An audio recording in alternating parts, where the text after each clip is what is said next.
د پاڼه ورځې د ناول ډیرو قدرمنو اوریدونکو سلامونه، نیکې هیلې او احترامات مې ومنئ. قدرمنو اوریدونکو، د پاڼه ورځې د ناول لسمې او له درده ډکې برخې ته مو زه سمیع الله ایوبي هرکلی کوم. دا هم تاسې او دا هم د ناول لسمه برخه.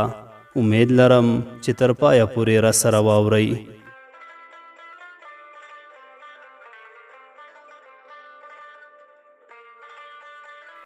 ما په ځان کې یو لوی انقلاب احساساوه. ومې لیدل چې تر دې زیات د کېناستو توان نه لرم. اوچته شوم چې له کوټې ووځم، خو څو کسان مې مخې ته ودرېدل او زما د وتلو لاره یې بنده کړه. ما ورته ویل ښاغلو، زه ناروغه یمه، هیله کوم مزاحمت مه کوئ، پرېږدئ چې لاړه شم. مشرې مېرمنې په امرانه غږ وویل پر خپل ځای کېنه. په لوړه او امرانه غږ مې زیاته کړه. هیڅ وخت ستا کوم حکم زما د پاملرنې وړ نه دی ګرځېدلی او نه به هم وګرځي. تر تا ماته سپی زر وارې زیات شرافت او اعتبار لري. غلی شه او غږ مه لره. دې خبرو دومره ورباندې اغیز وکړ چې زما په جواب کې هیڅ ونه ویل او د بد په شان پر خپل ځای غلی کېناستله. هغه کسان چې هلته ناستو زما په دې خبرو حیران شول. په هغو کسانو کې مې هم یوه سستي ولیدله. غوښتل مې د هغوی له منځه ووځم، خو بیا هم د دوو کسانو لار بنده کړه او وی ویل مېرمنې، موږ غواړو ستا په سلامتۍ شراب وڅښو. له تا څخه هیله کوو چې زموږ عیش مه خرابوه او همدلته پاتې شه. ما ورته ویل ښاغلو، زه فاحشه نه یم چې تاسې دا وګڼئ د عیش لپاره دلته راغلی یم او د نورو خلکو د شهوت قرباني شمه. ستاسو د همجنسانو جنایتکارو لاسونو په چل او دوکې دغه کور ته اچولی یم او ستاسو تر پامه مې فاحشه ښیي. نو که غواړئ چې عیش او خوښي ولرئ، له ما پرته ستاسو منظور په ښه توګه ترسره کیدی شي. ما ګمان کو چې زما په دې خبرو به د هغوی د غیرت، انسانیت او عواطفو رګونه وخوځېږي او لږ تر لږه به دا وپوښتي څوک یې. بیا به ما ځان ور وپېژانده، نو کیدای شول د نجات لار مې موندلی او پاتې ژوند به مې د سړکونو او واټونو پر غاړه په سوالګرۍ تېرولی او په دغه ماتمځي کې به نه پاتې کیدی. خو له بده مرغه زما خیال رښتیا نه شو او وی ویل موږ ستا له سابقې سره کار نه لرو چې څه وې او څوک یې. موږ تا په دې محفل کې وینو او په همغه سترګه درته ګورو لکه دغه نورو مېرمنو ته چې ګورو. خو دا څرګنده ده چې تاسې تر نورو یو څل وړ نظر لرئ. غواړو ستا په حضور کې خوشحاله واوسو او نه غواړو له دغې خونې ووځې. څرنګه چې مې ولیدل د دغو خلکو په مقابل کې چې سرونه یې له الکولو او شرابو ډک دي، مقاومت کومه ګټه نه لري. نو ورته ومې ویل ځئ پر خپلو ځایونو کېنئ. زه نه ځم، خو په دې شرط چې ما نه لیدلې ونیسئ او هیڅ کار را سره ونه لرئ. یوه کس وویل داسې خو نشي کېدی، تاسې باید حتما دا ګیلاسونه زموږ په سلامتۍ وڅښئ. ما ورته ویل زه په څښلو عادت نه یم او ټول عمر مې شونډې نه دي وروړي. وی ویل نشي کېدی، زیاته یې کړه که په خپله خوښه نه څښي په زوره یې درکوو. ما ورته ویل په دې توګه یې کولی شئ. دوه درې کسانو مې شاوخوا ونیوله او په زوره یې دا زهرجنه ماده زما په خوله کې تویه کړه. دا چلن مې هم وزغامه او څه مې ونه ویل. خو حیرانه شوم چې تر ډېر ځنډ وروسته که څه هم سترګې مې وچې شوې وي، بیا مې هم یو څاڅکی اوښکه د بڼو له څوکو لمن ته راتویه شوه. تر دې حرکت وروسته په کرک پاروونکو شوخیو، خنداګانو پورته پورته غورځېدو بوخت شول او وی ویل دا ښځه باید ونڅېږي. څرنګه چې مشرې مېرمنې د دې ټینګار پایله تیاره ولیده او پوه شوه چې امکان نه لري، له ځایه اوچته شوه او وی ویل واقعا ناروغه ده، نشي نڅېدی، زه به د هغې پر ځای وناڅم. دا لومړی ځل و چې د هغې یو ملاتړ مې ولیده. علت به هم همدا و چې نه غوښتل زما په مخالفت د مجلس وضعیت خراب شي او جګړه یا هم بله لانجه رامنځته شي. هغوی په خپل عیش او تفریح بوخت وو او ما له ننګه ډکې دغې منظرې ننداره کوله. هغه څه چې له هره اړخه خواشینونکي او زړه بوږنونکي وو. د هغو څو نجونو وضعیت وو چې زما څنګ ته ناستې وې. هره یوه د فینري نانځکو ته ورته وه چې د نورو په واک کې وي. په غمجنو مړاوو صورتونو، غلو بې نورو سترګو، مصنوعي څېرو او هغو مسکاوو چې باید د هغوی د دروني زخمونو د درزونو نوم ورکړل شي. هره شیبه کله د یوه د لاس علاوه کله د بل، لکه نانځکه چې د ماشوم په لاس کې ښکته پورته کیږي او خندونکي حرکتونه کوي. دوی هم د هغو کسانو په بېرحمانه لاسونو دلته او هلته غځېدلې وې. له ځانه هیڅ واک نه درلود او نشوی کولی تصمیم ونیسي.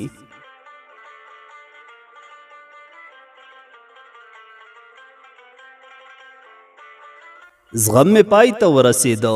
په بیړه اوچته شوم او د خپلې خونې پر لوري وتښتېدم. ور مې له بلې خوا بند کړ. خونې ته مې د ننوتلو پر وخت زړه په زوره درزېده. د زړه د ضربو د تیزوالي او ستړیا له کبله بېسده شوم او د خونې په یو کونج کې ولوېدم. ګرانې مورې او پلارجانه، څو ورځې کېږي چې لږه ازادي یې راکړې ده او اجازه لرم د کور په انګړ کې که څو کسه راسره وي پر بام وګرځم. خو زه دغې ازادۍ ته دومره ارزښت نه ورکوم. خو باید اقرار وکړم چې پر بام له ګرځېدو رضایت لرم، ځکه د دغه کور په شمالي برخه کې یوه شنه او سمسوره سیمه ده چې په طاق بستانو او بیستون غرونو ختمیږي. څرګنده ده چې د طبیعت ښکلې منظرې نه توانیږي زما مړاوې او ستړې ارواح ته ارامتیا ور وبخي او یوه شیبه مې په خپله ننداره خوشحاله کړي. خو د بام د ګرځېدو خوښي مې له دې کبله ده چې ګوندې د غرونو او ساراګانو له ورکو او د افق له ناڅرګندو څنډو وکړی شم د هغه ښار اسمان ووینم چې پکې زیږېدلی یم او ستاسو د ژوند سیمه ده. آیا باور کوئ چې پر لمر سپوږمۍ او ستورو مې روخه راځي؟ د سپوږمۍ په شپو کې سپوږمۍ ته څو ساعته په دې هیله ځیره شوې یم چې شاید تاسې هم همغه ساعت ورته ګورئ. ستاسو عکس به په هغه جهان خوده یعنی جهنمه هنداره کې یو څه منعکس شوی وي او زه به په لیدو بریالی شمه. واقعا څومره خامې هیلې، خو زما په شان د هغې جینۍ لپاره چې د خپلو هم جنسانو د هوس او شهوت نانځکه ګرځېدلې همدارس په بېلابېلو بدمرغیو بلاګانو اخته شوې ده. د لمر سپوږمۍ او ستورو له نندارې پرته په بله کومه بوختیا نه وي. کله ورسره روخه کوم او کله هم د زړه خواله او هغو ته خپل دردونه څرګندوم. مینه ورسره کوم. څه وکړم؟ له ځمکنیو موجوداتو مې له ذلت پرته بله نتیجه ترلاسه نه کړه. نو له مجبورۍ څخه مې اسمانونو لوړو عالمونو ته سترګې نیولې دي. 3-4 ورځې کېږي چې نوره یوازې نه یم.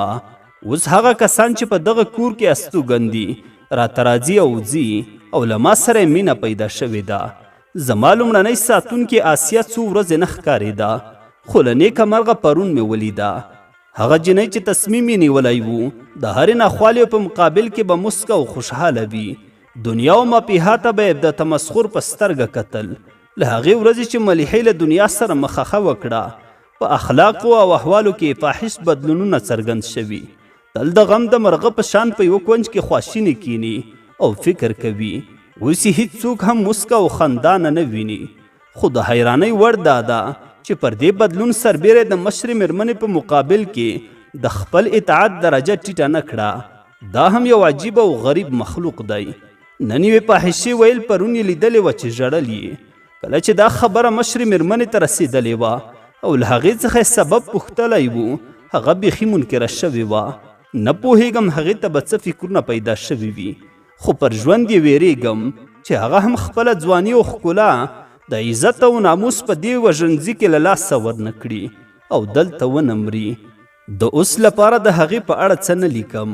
هغه څه چې غوښتل مې نن یې ولیکم بېلابېلې خبرې دي او له هغو څو نجونو مې اورېدلې چې دغه څو ورځې زما کتنې ته راغلې وې. افسوس چې دغه یادښتونه تاسو ته نه درسیږي. زه د خپل زړه د خوښۍ او د خیال د آرامۍ لپاره لیکم.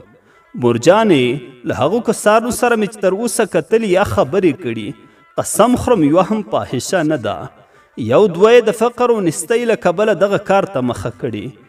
نورې ټولې د مدني ټولنې د غلطو نظامونو او اخلاقي فسادونو شهیدانې دي.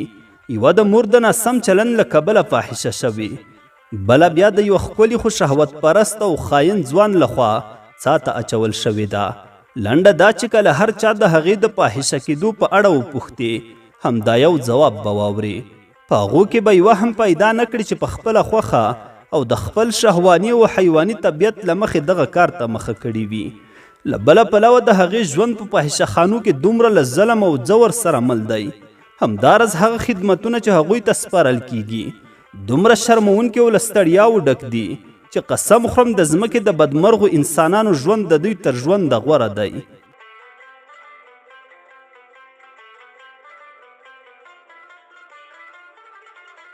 نو که څه هم هغوی په خپلو پښو دغه کور ته راغلي او د هغو د پیرودنې په خاطر چاته پیسې نه دي ورکړل شوي، خو د مشرې مېرمنې او د هغې د مشر جعفر خان له لاس لاندې نه دي وتلي او هغوی هم د دغه دوو کسانو د ډیرو پیسو پوروړي دي.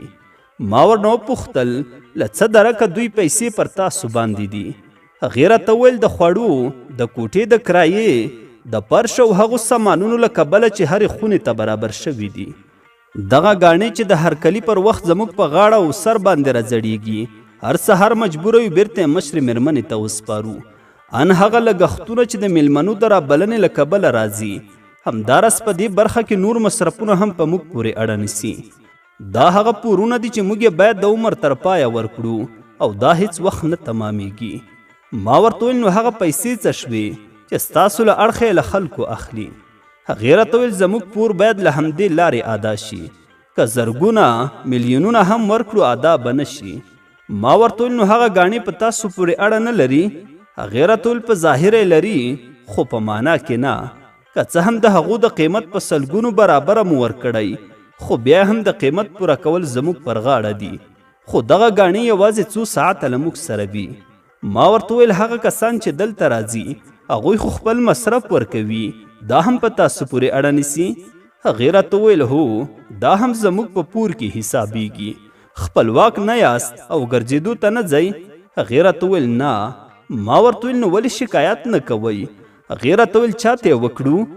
ما ورته وویل عدلیې او نورو قانوني محکمو ته. له ریشخنده ډکه موسکا یې وکړه او ویې ویل موږ پرله پسې شکایتونه وکړل، خو له بده مرغه هیچ چا هم زموږ غږ وانه اورېده.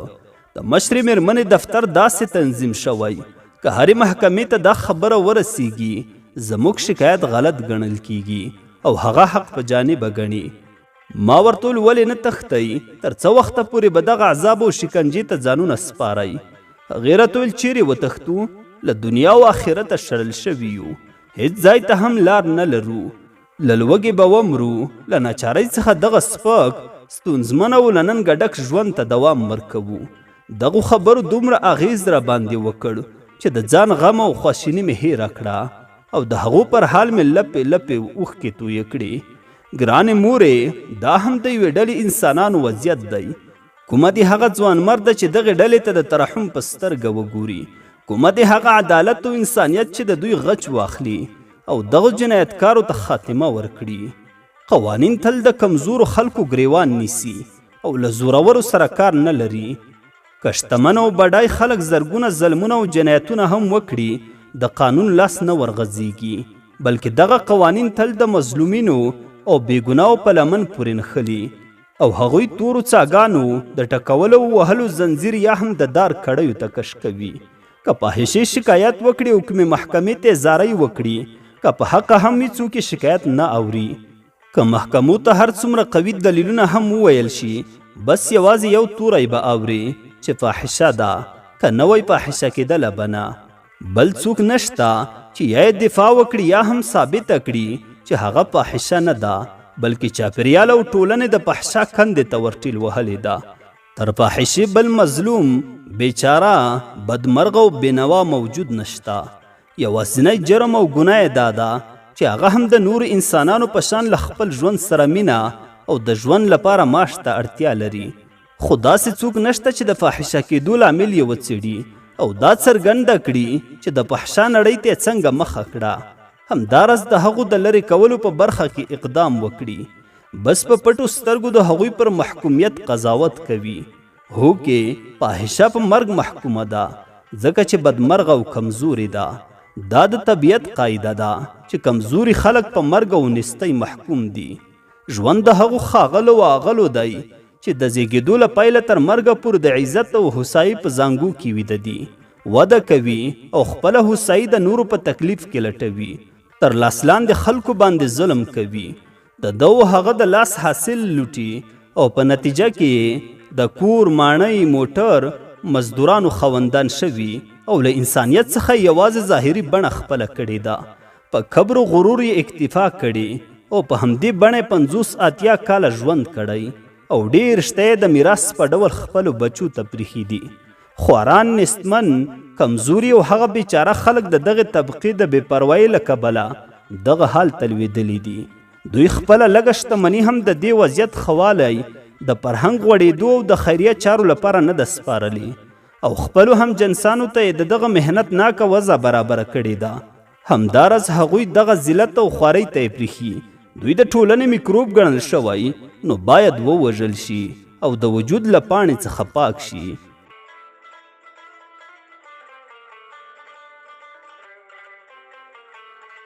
بیا له مطلبه لرې شوم او د ټولنې په چارو کې مې لاسوهنه وکړه. څه وکړم، زما ګناه نه ده. هر څومره چې دا وضعیت وینم او د دې فلک زادهو په تیارو اروا کې ننوځم، د بشر د ظلمونو نتیجې د ځان او هغو په ماتمناکو غمجنو څېرو کې وینم، نو ځکه مې اختیار له لاسه وځي او له موضوع څخه د باندې وځم. ګرانې مورجانې او پلارجانه، د نورو خلکو غم د ځان د برخلیک له څارلو راوګرځولمه. په دې لیک کې مې ځان یاد نه کړ چې پوه شئ دا یوازې زه او ملیحه نه یو چې د خپلو هم جنسانو د ظلمونو له کبله د نستی او سقوط لار وهو. زموږ په شان نورې بدمرغې هم شته چې هره یوه د آدم د اولاد په غدارو لاسونو شهیدانې شوي او د نړۍ تر ټولو ټیټه او کرکجن موجودات ګڼل کیږي. تر دې زیات څه ولیکم؟ ستاسو ربړېدلې او رنځېدلې لور سلګۍ. سم راته معلوم نه دی او نه پوهېږم څه موده کیږي، خو لکه چې تر 3 میاشتو زیاته موده کیږي چې زه اسیره شوی یم. نور نو ژوند او دنیا ته هیڅ ډول امید نه لرم. کله کله به چې د رنځ او عذاب تر اغېزې لاندې وم، ځان ته به مې یوه ناڅرګنده خوشحالي بخله چې په پلټنو کې به څوک راباندې خبر شي او ما د بدمرغیو او ذلت په دغه کونج کې پیدا کړي. دا دی اوس مې له ټولو ځایونو امید نشته او پر ځای یوه ویرونکې ناهیلي رامنځته شوې. نه د تېښتې لار، نه هم د ژغورنې هیله. هیڅ نه لرم. له بله پلوه د ناروغۍ تر سختو حملو لاندې یمه چې لږ لږ د حرکت ځواک راڅخه اخیستل شوی. په ډېرو ستونزو د خپلو حاجتونو پوره کولو ته ګام اخلم. دغه تلپاتې رنځ ډېره نتوانه او کمزورې کړې یمه. ما ته یوازې یو امید راپاتې دی چې هغه د ژوند له رنځه خلاصون دی او بس. خو له بده مرغه مرګ هم راڅخه مخ اړولی او راڅخه تښتي. واقعا څومره ویرونکی او شوم برخلیک لرم. بدمرغي دلته ده چې د دغه کور نورې فاحشې هم راڅخه لرې شوي او لږ مې پوښتنه کوي. زه هغو ته له هره اړخه حق ورکوم ځکه په ما کې ظرافت او شوخطبي نشته لکه عموما چې دغه جنس لري. کله چې زما شاوخوا ته راغونډېدل، د ماتم او خواشینۍ له یوې مجسمې پرته نور څه نه لیدل. انسان طبیعتا عیاش او راحت غوښتونکی دی. د وس تر حده هڅه کوي د ځان د هوسایه او خوښۍ لپاره وسایل که مصنوعي هم وي برابر کړي. له دې کبله زه له غم او خواشینۍ پرته نور څه نه وینم، نو دوی زما له ناستې پاستې لرې ګرځي او زه یې یوازې پرېښودم. اوس د پخوا په شان زما څارنه او پالنه نه کوي. ما ته اوس هېڅ اهمیت نه راکوي. یوازینی چیز چې څرګندوي یې زه یې په بشپړ ډول له پامه نه یم غورځولی. دا دی چې لا تر اوسه له کوره د وتلو حق نه لرم، خو د خوراک په برخه کې مې هم هېڅ غور نه کیږي. هغه کسان هم لږ شوي چې پخوا به یې رالیږل. دلته لږ کسان مینه ښایي چې زما کوټې ته راننوځي، خو مزاجي او اروايي وضعیت مې دومره خطرناکه هم نه ده چې ویره ورته پکار وي. په دې نږدې کې زه خپله له ځانه کرکه کوم. د سفلیس او نري رنځ په میلیاردونو ډوله میکروبونو زما ټول بدن نیولی. ما ته به نږدېوالی او معاشرت له خطره تش نه وي. څو ورځې کیږي چې یو بدبویي راڅخه ولاړیږي. هیڅوک ان د 10 دقیقو لپاره هم را سره مجلس نه کوي. د کور یوه جنۍ رڼا نومیږي. دا هغه جنۍ ده چې د ملیحې مړی راوښود. هغه به زما پوښتنې ته ډېره راتله. دا څو ورځې کیږي چې هغه هم نه راځي. هر ځل چې راځي د لنډ وخت لپاره را سره وي. هو، هیر مې شول چې درته ولیکم، 1 میاشت کیږي زما خونه هم بدله کړې ده. نور نو په هغه خونه کې نه یمه چې فاحشې پکې اوسیږي. د سرای په بل لوري کې یوه تیاره وړه کوټه راکړې چې یو کټ یې هم پکې ایښی دی. یوه ورځ مې د رڼا په وسیله له مشرې مېرمنې هیله وکړه چې ورسره وګورم. هغې ویلي و د کتنې لپاره وخت نه لرم، که څه ویل غواړي پیغام دې راکړي. رڼا ته مې وویل، ورته وویل نور نو زما وجود ستاسو په ګټه نه دی. له ما څخه ګټه نشئ اوچتولی. احسان را باندې وکړئ، دا نه وایم چې له کوره مې وباسئ، بلکې یو څه تریاک یا نور دارو راکړئ چې زر مړه شم او تاسې راڅخه بېغمه شئ. هغې ځواب را لیږلی و، هغه تېروتلې ده، موږ سړي وژونکي نه یو. ما ورته وویل ورته ووایه تر سړي وژونکو هم بدتر یاست. خو هغو کسانو چې د نفس او جنایت وژنې خپله دنده ګرځولې پر خپل وخت اقدام کوي او تاسې هغه جنایتکاره یاست چې خپل ښکار ذره ذره کوئ او په ډېر کړاو سره یې له منځه وړئ.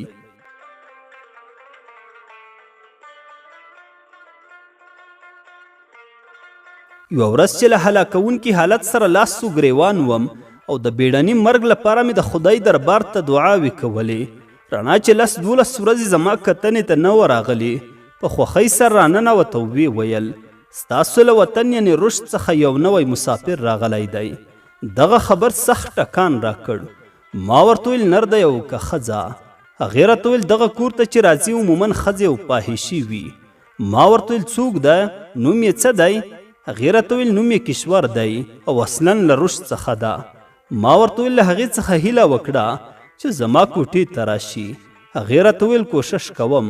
له دې سره ووته، تر یو پاو وروسته راغله او ویې ویل هغه وایي اوس کار لرم، سبا سهار ته به درشم. ما ورته ویل اوس څه کار لري؟ هغه یې زموږ غوندې غلا کړې نه ده او دغه کور ته په زوره نه ده راوستلې. هغې راته ویل نه، هغه د رشد له فاحشو څخه ده چې کرمانشاه او بیا دغه کور ته په خپله خوښه راغلې ده.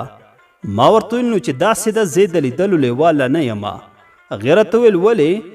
ما ورته ویل ځکه دا ډول خلک یوازې د ځان په فکر کې وي او څوک ترې نورې خبرې نشي اورېدی.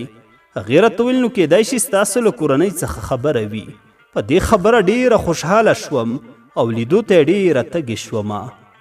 ما ورته وویل رڼا هیله کوم مرسته راسره وکړه، اوس چې مې هغه لیدو ته نه راځي ما وروله. رڼا راته ویل ته له ځایه نشې خوځېدی، اوس آرام وکړه، هر څنګه چې کېږي زه یې راضي کومه چې څو دقیقو ستا لیدو ته راشي. په بیړه ووته، ما یې د راتلو په تمه دروازې ته سترګې نیولې وې او په ځان کې مې بېکچه ولوله احساسوله. 10 دقیقې، 20 دقیقې، نیم ساعت، 1 ساعت تیر شو، نه رڼا راغله او نه هم هغه چې د راتلو خبر یې راغلی و. تر ټولو سخته شیبه چې ما وزغمله همغه ساعت و چې د رڼا په انتظار کې ومه. 2 ساعته تیر شول خو څوک رانغلل. تصمیم مې ونیو چې خپله ورپسې ووځم او هغه کس پیدا کړم. په ډېرو ستونزو له کټه اوچته شوم او د دیوال په مرسته مې د وتو هڅه وکړه. پر بدن مې یوه لړزه واکمنه وه او د اوچتېدو توان مې نه درلود.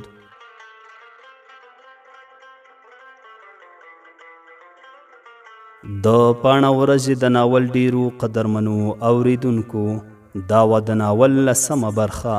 تر بلې برخې پورې مو په لوی څښتن تعالی سپارم. ښاد و آباد اوسئ.